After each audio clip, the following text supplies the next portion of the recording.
So here we have the Nissan Leaf on a 69 plate. I'm going to start off by showing you inside the boot, and then we'll hop in and run through some controls on the inside from there. As we approach the back of the car, you can see we have reversing sensors, plenty of boot space as well, along with the charging cables necessary for this car. Okay, now that we're inside the car, we're going to start with the dials. On the right hand side, we have the speedometer. Moving left from that, you can see the gear the car is in, so we're in park at the moment.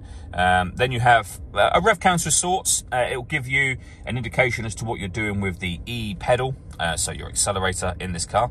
Bottom left hand corner, you can see the battery charge level for the vehicle, next to which it will tell you how many miles of driving are left in the car as well.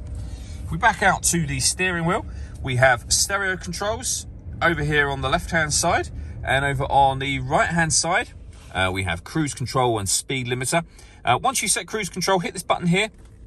This car is able to maintain its own distance between itself and the car in front by speeding up and slowing down automatically.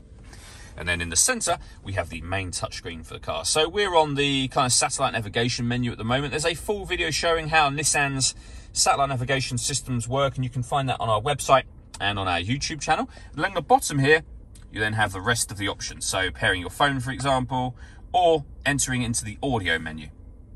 You can see here, we've got DAB radio. If you press the source button, it will show you all the ways in which you can listen to music. So AM, FM and DAB radio, USB input, Bluetooth audio, Apple CarPlay, Android Auto and auxiliary input as well. So all in all, loads of ways to listen to your music in this car.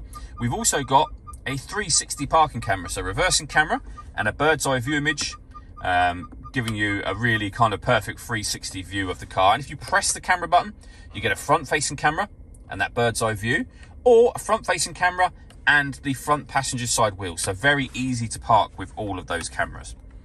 Working our way down, we have the climate control. So you can adjust the temperature, the fan speed. That button turns your air conditioning on and off again, of course. Or hit auto.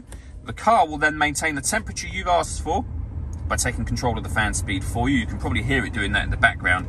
Any manual adjustment will override that straight away again.